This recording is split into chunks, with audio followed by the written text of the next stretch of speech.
ጤና ይስጥልን የተወደዳችሁ የቦርከና ሚዲያ ቤተሰቦቻችን የሰዓቱን ዜናዎች ይዘን ቀርበናል። አበይት ዜናዎችን እናስቀድማለን።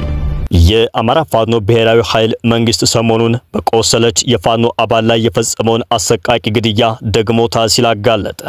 በራያ ግንባር ከ100 በላይ የመንግስትን ወታደሮች ሙትና ቁስለኛ አድርጋለሁ ብለዋል። የኢትዮጵያ ሀገራዊ ምክክር ኮሚሽን ታጣቂዎች እስካሁን የሰጡ ምላሽ የለም አለ። በትግራይ ክልል የአጀንዳ ማሰባሰብ ስራ በዚህ ወር ይጀምራል ብለዋል። በትግራይ ክልል የኤችአይቪ ኤድስ ስርጭት ከ4% በላይ መድረሱ ተገለጸ። በትግራይ ክልል የኤችአይቪ ኤድስ ወደ 4.4% ከፍ ማለቱን የክልሉ ጤና ቢሮ አስታውቋል።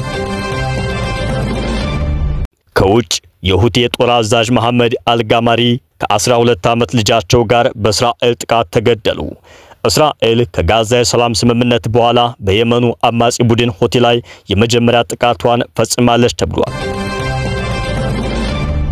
የአማራ ፋኖ ብሔራዊ ኃይል መንግስት ሰሞኑን በቆሰለች የፋኖ አባል ላይ የፈጸመውን አሰቃቂ ግድያ ደግሞታል ሲል አጋለጠ። በራያ ግንባር ከ100 በላይ የመንግስትን ወታደሮች ሙትና ቁስለኛ አድርጋለሁ ብለዋል። የአማራ ፋኖ ብሔራዊ ኃይል ሰሞኑን የመንግስት ወታደሮች በቆሰለች የፋኖ አባሏ ባለሟሲ ላይ የፈጸሙትን ጡት የመቁረጥ አሰቃቂ ግድያ ዛሬም በወሎ ግንባር ደግመውታል ሲል አጋልጧል።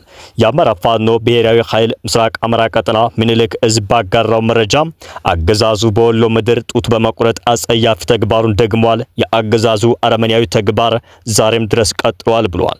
በምኒልክ እዝ በራያ ግንባር እየተደረጉ ባሉ ተጋድሎች በጮቢ በር ግንባር የተሰዋችው የኮር 1 ሐውጃኑ ክፍለ ጦር 3ኛ ሻለቃ አባል ፋኒት ትግስት ወዳጅመር የአገዛዙ ሰራዊት አንደኛውን ጡቷን ቆርጦ ጥሏል ሲል አስታውቋል። አገዛዙ ዛሬም ዓለም አቀፍ ሕግን በጣሰ መልኩ የተማረኩ ምርኮኞችን በተለይም የሴቶችን ጡት እየቆረጠ እንደሚገኝ ዓለም አቀፍ ማህበረሰብ ሊያውቅልን ይገባል በማለትም ሊወገዝ የሚገባ ድርጊቱን አስታውቋል።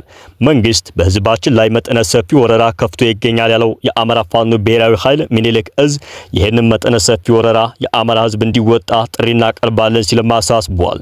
የመንግስት ታጣቂዎች ይህን አሰቃቂ ግድያ መፈጸማቸውን የገለጸው ፋኖ በሰሜን ወሎ ዞን ራያ ቆቦ ወረዳ ራያ ግንባር በመቶዎች የሚቆጠሩ አገዛዙ ሰራዊት ሙትና ቁስለኛ አድርጋለሁ ብለዋል። በዚህም የአማራ ፋኖ ብሔራዊ ኃይል ምኒልክ እዝ በርካታ ቀጠናዎች ከብልጽግና ሰራዊት ጋር ከባድ ትንቅንቅ ማድረጉና ድል ማስመዝገቡን ገልጿል። ትላንት ጥቅምት 6 ቀን 2018 ዓ.ም ማለዳ ጀምሮ ከ6 በላይ ግንባሮች ላይ ከባድ ትንቅንቅ በማድረግ ድሎች ተመዝግበዋል ነው ያለው። የአማራ ፋኖ ብሔራዊ ኃይል ሰሜን አማራ ቀጠና በላይ ዘለቅ እዝ በበኩሉ በሴት ፋኖ አባሎች ላይ ለተፈጸመው አሰቃቂ ተግባር የሚመጥን የአጸፋ ምላሽ መስጠት የሚቻለው በአንድነት ተገምደን ግፈኛውን አገዛዝ በአፋጣኝ በመገርሰስ እንደሆነ አምናለሁ ሲል በሴት ፋኖዎች ላይ የተፈጸመውን አሰቃቂ ግድያ አስመልክቶ ዛሬ ባወጣው መግለጫ አስታውቋል። የመንግስት ወታደሮች መስከረም 30 ቀን 2018 ዓ.ም በወገራ የበላይ እዝ 3ኛ ኮር ሰሜን አምባራስ ክፍለ ጦር አባል ፋኒት መቅደስ ተስፋዬን ገድለው ሬሳዋን በመኪና ጎትተዋል ሲልም ሌላ ግፍ መፈጸሙን አጋልጧል።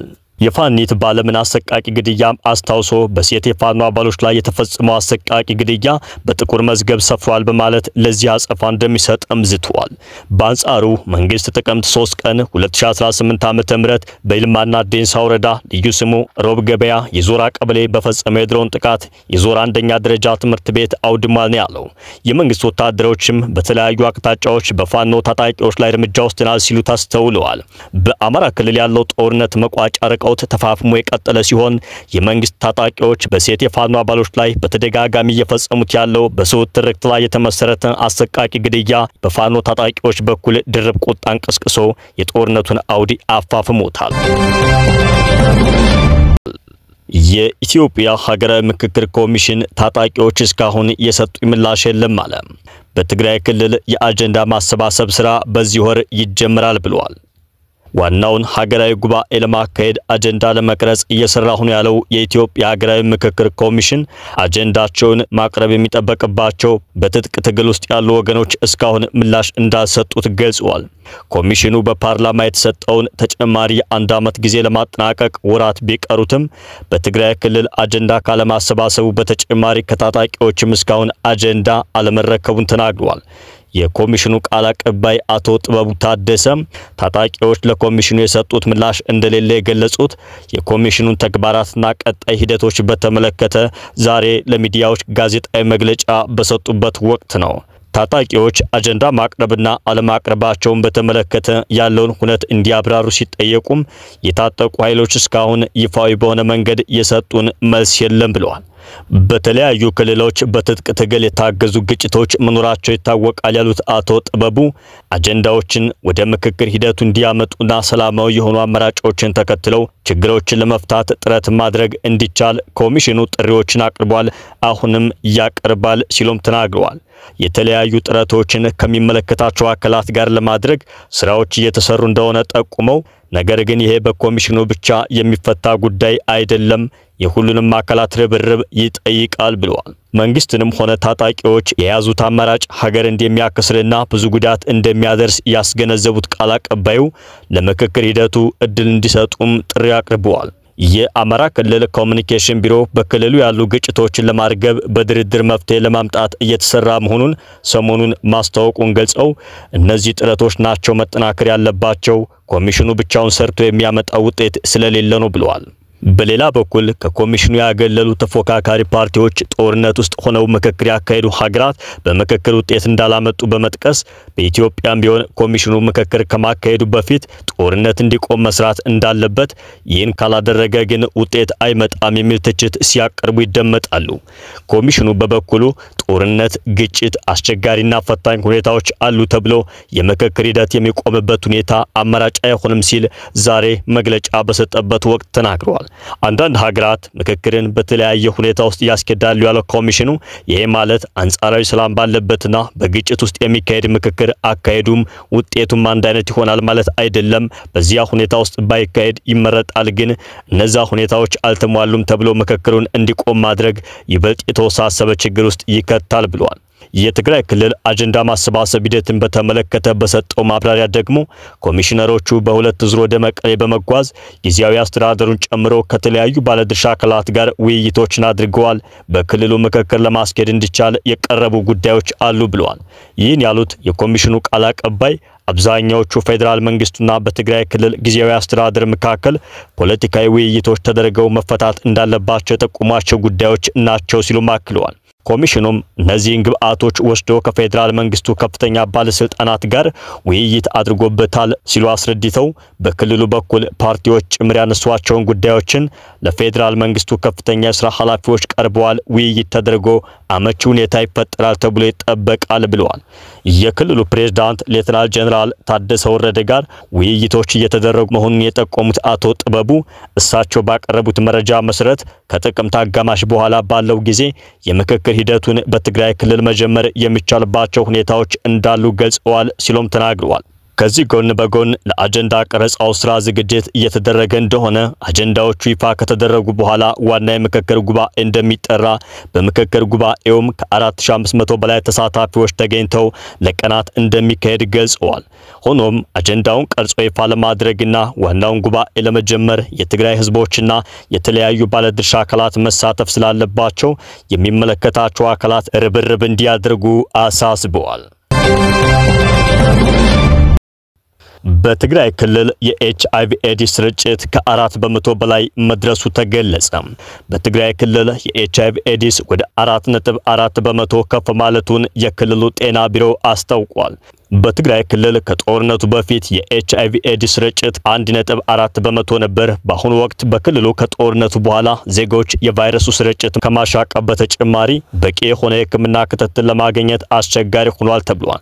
የሰሜኑ ጦርነት የትግራይ የጤና ተቋማት ላይ ያስከተለው ከፍተኛ ጫና የቫይረሱ ስርጭት መስፋፋት ምክንያት መሆኑን የክልሉ ጤና ቢሮ ኃላፊ ዶክተር አማኑኤል ኃይለ ተናግረዋል። ይህም ዜጎች ለተለያዩ ወረርሽኞችና ተላላፊ በሽታዎች በቀላሉ እንዲጋለጡ ምክንያት ሆኗል ሲሉ ተናግረዋል። በክልሉ ከጦርነቱ በኋላ በተለየ ሁኔታ ከ6000 በላይ የሚሆኑ ሰዎችን ከከተማ እስከ ገጠር ልየታ በማድረግ በተደረገ ጥናት በተገኘ ውጤት የኤችአይቪ ኤድስ በሽታ ስርጭት ወደ 4.4 በመቶ ከፍ ማለቱ ተረጋግጧል ብለዋል። በጦርነቱ ወቅት ብዛት ያለው ወታደር ከከተማ እስከ ገጠር ባሉ የትግራይ ዞኖችና ወረዳዎች መግባቱ፣ የተፈናቃይ ቁጥር መጨመሩ፣ በቂ የሆነ የበሽታ መከላከያ የሕክምና መሳሪያና የመድኃኒት አቅርቦት አለመኖር ከፍተኛ ችግር መፍጠሩ ተገልጿል።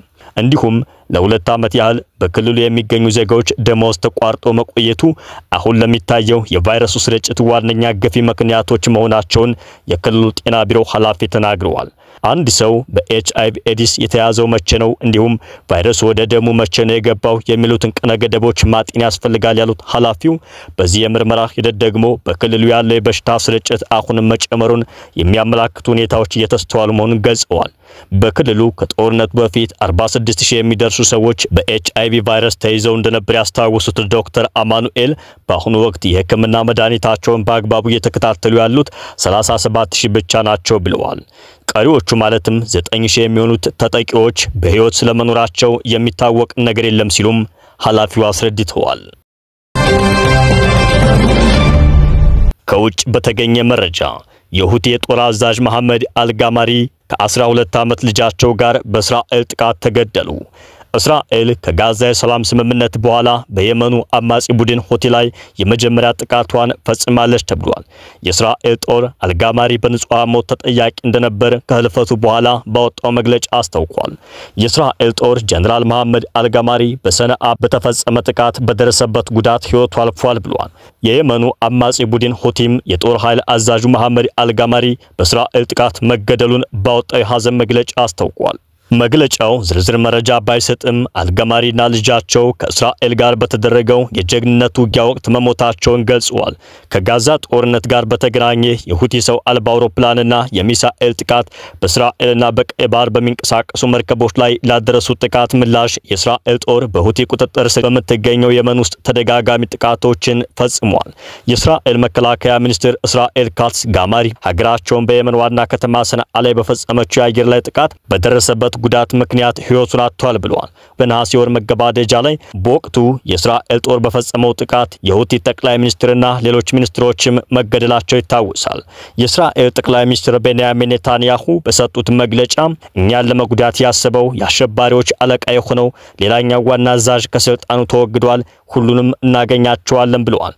በኢራን እንደሚደገፉ የሚነገርላቸው ሁቲዎች ከ10 ዓመታት በፊት ዓለም አቀፍ ዕውቅና ያገኘውን መንግስት ከስልጣን ካስወገዱና በርካታ የሰሜን ምዕራብ የመን አካባቢዎችን ከተቆጣጠሩ በኋላ ከፍተኛ የእርስ በርስ ጦርነት ተቀስቅሷል። በኢትዮጵያውያን አቆጣጠር መስከረም 26 ቀን 2016 ዓ.ም ወይም ኦክቶበር 7 2023 ሐማስ እስራኤል ላይ ድንገተኛ ጥቃት ፈጽሞ የበርካቶችን ህይወት ከቀጠፈና ሌሎችንም ካገተ በኋላ እስራኤል መጠነ ሰፊ ወታደራዊ ዘመቻ መክፈቷን ተከትሎ ሁቲዎች ከፍልስጤማውያን ጎን መቆማቸውን በመግለጽ ዓለም አቀፍ መርከቦች በሚመላለሱበት ቀይ ባህር ላይ ተደጋጋሚ ጥቃት ፈጽመዋል። አሜሪካና ዩናይትድ ኪንግደም በየመኑ ሁቲ ወታደራዊ ኢላማ ናቸው ያሏቸውን አካባቢዎች ላይ ድብደባ ፈጽመዋል። ሐሙስ ዕለት የወጣው የሁቲ መግለጫ በባለፉት 2 ዓመታት ውስጥ ወንጀለኛው የአሜሪካ ጽዮናውያን በሀገሪቱ ላይ በፈጸሙት ወረራ ሲል በጠራው ጥቃት በርካታ ሰላማዊ ዜጎችና ወታደራዊ አባላት ታላላቅ ሰማዕታት ህይወታቸው አልፏል ብሏል። ሰማዕቱ መሪ ሜጀር ጀነራል መሐመድ አብዱል ከሪም አልጋማሪ ከተወሰኑ ባልደረቦቻቸውና ከ13 ዓመት ሰማዕት ልጃቸው ሁሴን ጋር በጂሃድ ስራቸውና ሃይማኖታዊ ግዴታቸውን በመወጣት ላይ ሳሉ ሰማዕቱ ነው ሲል ማክሏል። ቡድኑ እንደ አይነት ሞት የኩራት ምንጭ እንደሆነና የበቀል እርምጃ እንደሚወስድ አስታውቋል። ከጥላት ጋር ያለው ጦርነት አላበቃም፣ ጽዮናዊው ጥላት ለፈጸመው ወንጀል ተገቢውን ቅጣት ይቀበላል ሲል ማስጠንቅቋል። የእስራኤል መከላከያ ሚኒስቴር በኤክስ ገጹ ላይ ባሰራጨው መረጃ አልጋማሪ የክፋት ቁንጮ የሆኑትን የተጨናገፉት ጓደኞቻቸውን በገሃነም ጥልቅ ውስጥ ተቀላቅሏል ሲል አስፍሯል። ጉልህ የሆኑ ስጋቶችን ለማስወገድ በሁቲዎች ላይ ጠንክረን ሰርተናል፣ ወደፊትም ማንኛውንም ስጋት ለመመከት ጠንክረን እንሰራለን ሲልም አክሏል። እስራኤል ባለፈው ሳምንት ከሐማስ ጋር በጋዛ የተኩስ ስምምነት ላይ ከደረሰች በኋላ የእስራኤል ጦር ምንም አይነት ከሁቲ አማጽያን የተተኮሰ ሚሳኤል ወይም ሰው አልባ አውሮፕላኖች ጥቃት አለመድረሱን አስታውቋል። የሁቲ መሪ አብዱል ማሊክ አልሁቲ እስራኤል የተደረገውን ስምምነት ማክበር ካልቻለች ሁቲ በእስራኤል ላይ እርምጃ ለመውሰድ ዝግጁ እንደሚሆን አስታውቀዋል። የተወደዳችሁ የቡርክና ሚዲያ ቤተሰቦቻችን የሰዓቱ ዜናዎቻችን ተጠናቀዋል።